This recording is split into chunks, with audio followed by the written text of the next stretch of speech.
There is one thing our peoples, yours and mine, have in common. Freedom is the air we breathe. Freedom is in our blood and our bones. Freedom, the independence of the human spirit. But we are so used to it that if we ever think of it at all, we think it has dropped into our laps like manna. And unless we look a little beneath the surface, we may feel that we enjoy this freedom because we are better than other people and therefore more worthy of it.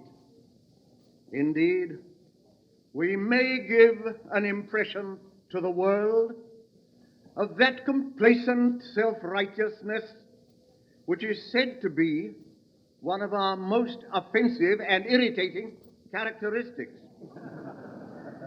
But the truth is that the vast majority of both our peoples have forgotten that this freedom was bought with a great price, that it was obtained by the struggles of generations of those who went before us, by mental wrestlings, by endurance of persecution, by successive failures and triumphs, and we have entered into their labors, the labors of men often far better than ourselves.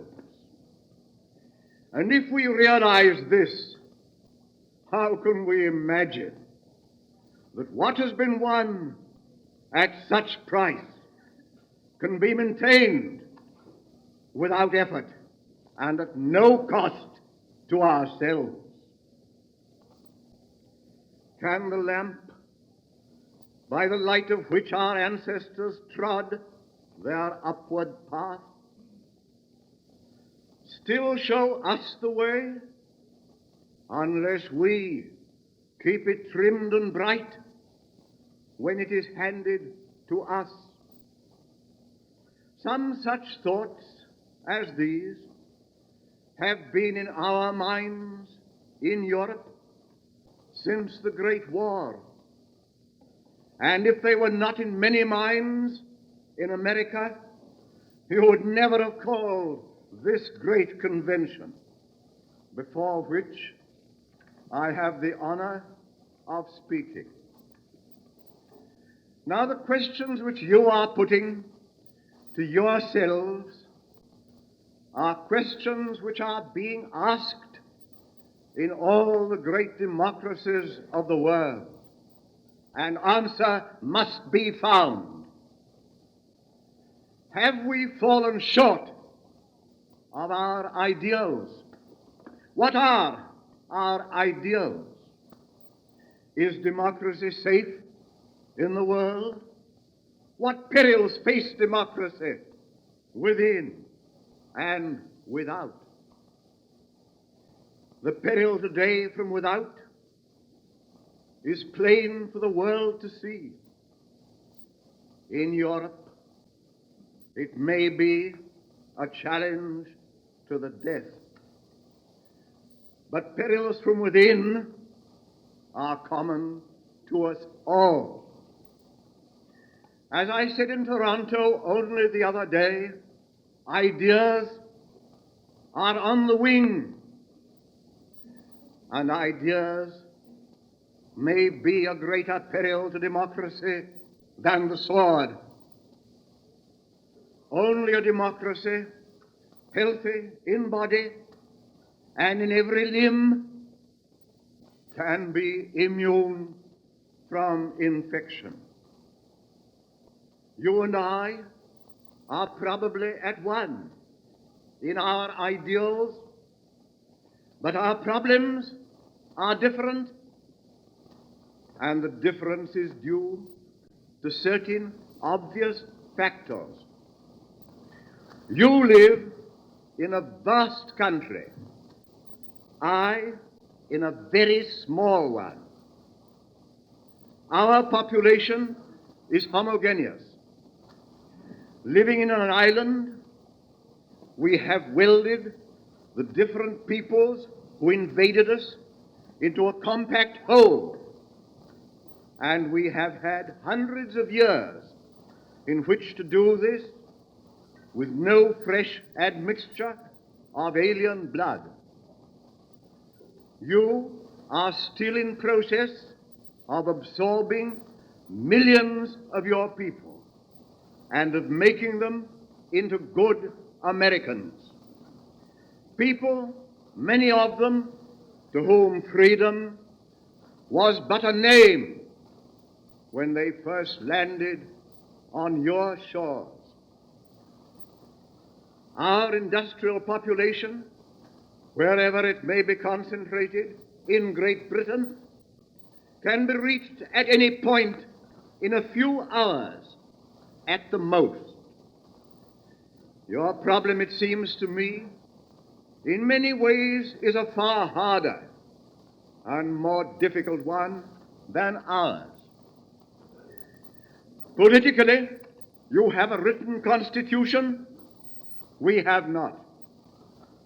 The founders of your constitution, in their wisdom, did all that human skill could devise to protect you from the,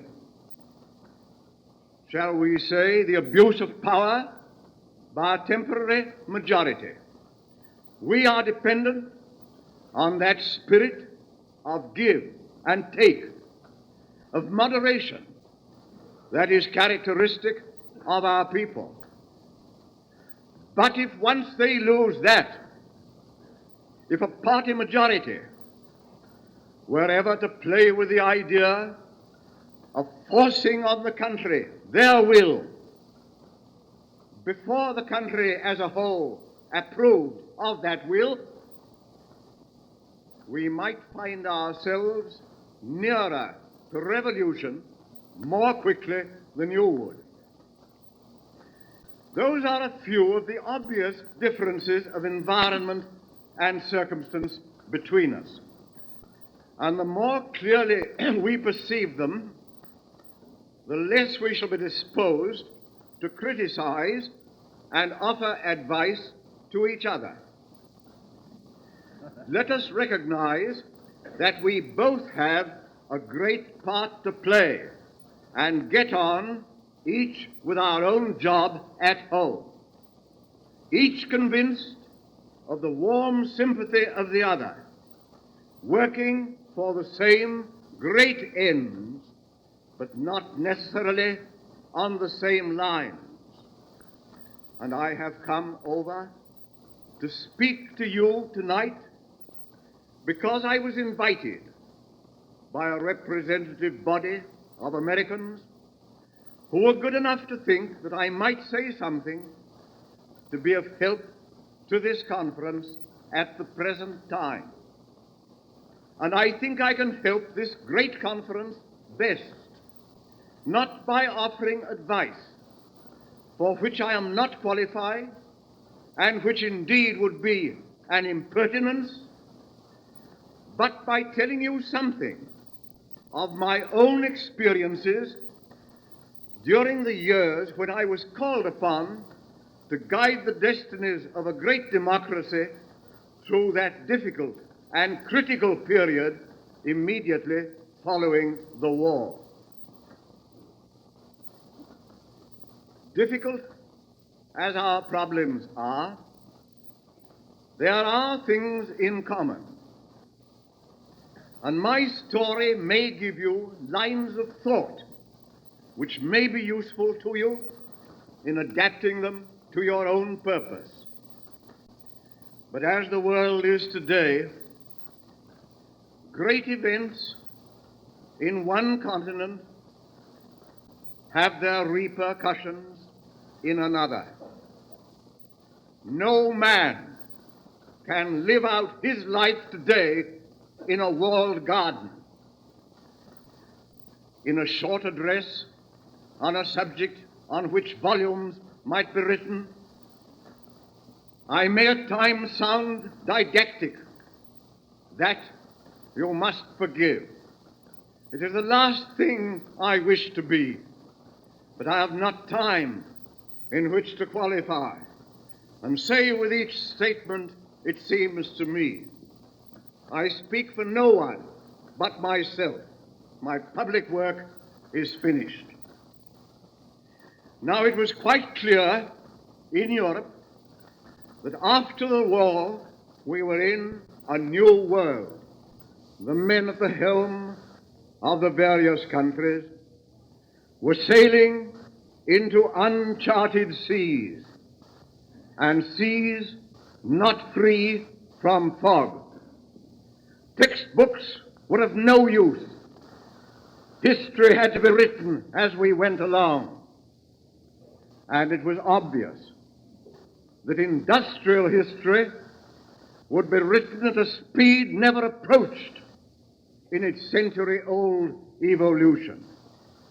Democracy itself and government had indeed become the great adventure. I tried, with many others, at least to prepare the way for the new age. And I talked to the people about democracy for 15 years without pause. It was an attempt at that education of democracy to forward which is now the object of great associations formed of men from all parties on both sides of the Atlantic. No student of history can have any doubt but that democracy is far the most difficult form of government that has ever existed. In a totalitarian state, the citizen has only to do as he is told. He has not to think. He has not to make a choice. No direct responsibility rests on him. The machine is effective so long as he obeys. The success of a democracy depends entirely upon everyone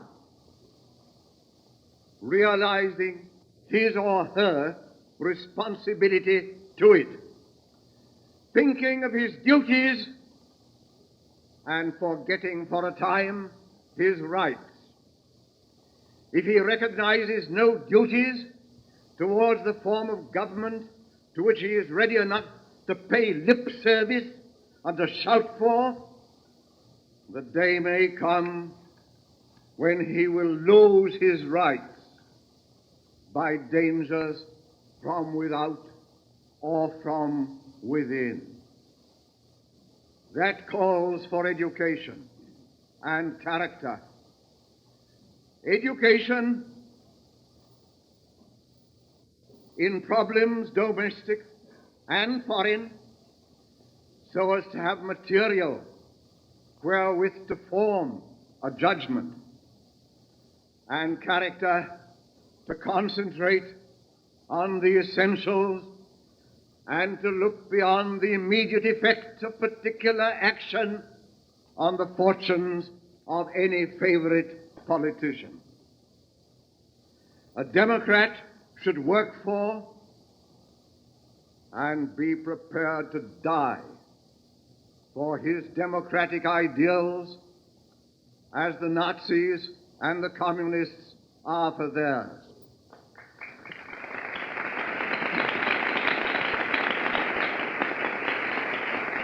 But he will never work for it, much less die for it, unless he is convinced that democracy is capable of making a country worthy of his ideals. And if that Democrat be of British stock, making a country worthy of his spiritual ideals. He may not recognize easily what those ideals are. He certainly cannot exactly express them. But the Bible reading of his ancestors has left so deep a mark upon him that subconsciously he can never embrace a cause that grips his whole being unless he feels in his bones that that cause is morally right. Believing this, I would always stress the spiritual rather than the political foundations of democracy. It is a recognition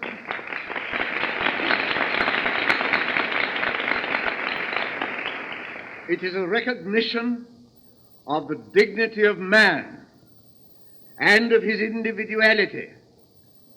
And that dignity and individuality are his as a child of God. There is the unbridgeable gulf between the democracy and the isms that are for the time being in control of so large a part of Europe. But if that be our conviction, with what different eyes we regard our work. Each individual man becomes a human soul with his life to live, and you feel that no work is too hard, no drudgery too dull. If you can do your little bit to make your country a place in which the environment will help him to that end. Differences and honest differences as to how that end is to be accomplished, there will be. There will always be.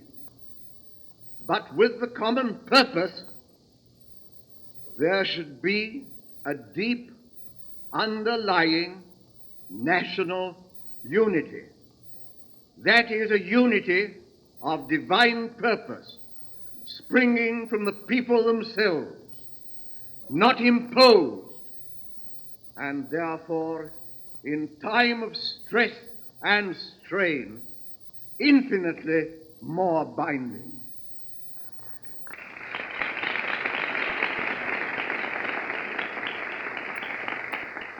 People thus inspired will be more disposed to recognize their duties.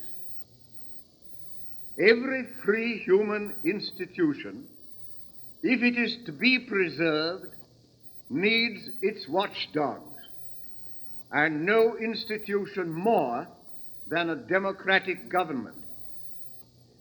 And the people must realize that one of their greatest responsibilities under a representative system is the choice of candidates and the honor of their representatives.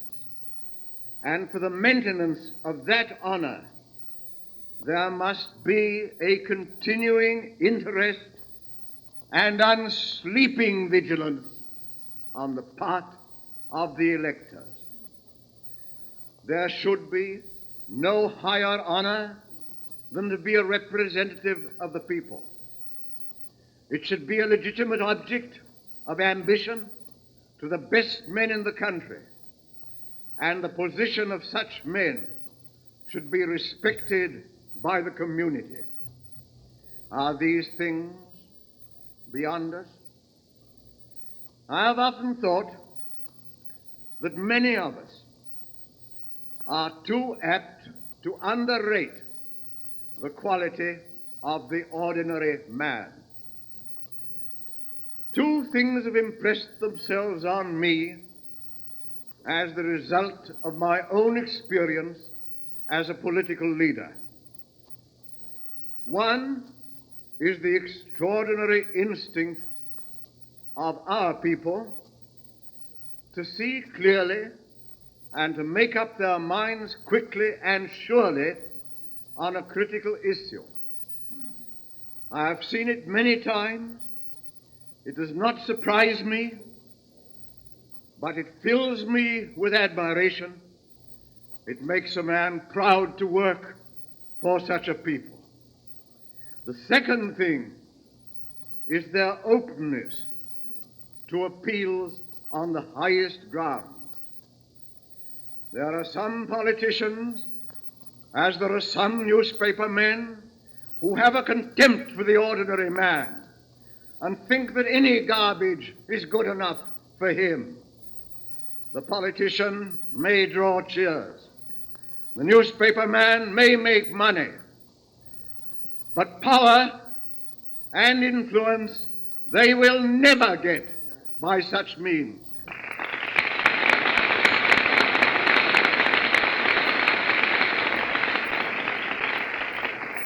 The ordinary man, I've been speaking of my people, but I have a feeling that this applies to you. The ordinary man in the main wants to do the right thing. And if the politician doesn't believe that, he is himself one of the greatest obstacles to the successful working of the democratic system.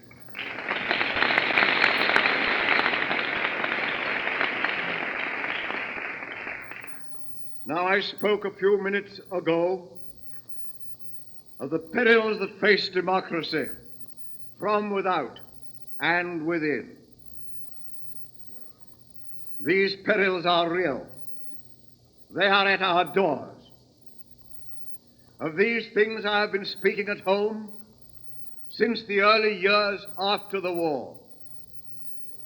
I have never addressed an American audience.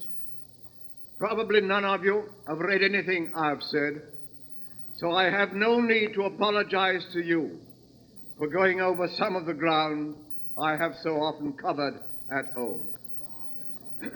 Ideas are on the wing. Science has brought the nations of the world jostling together, and ideas laugh at boundaries. And there are ideas so loaded with dynamite that they may blow systems that appear founded on a rock into fragments. I need not tell you that such ideas are those of Bolshevism and those propagated by the Nazis and the fascists.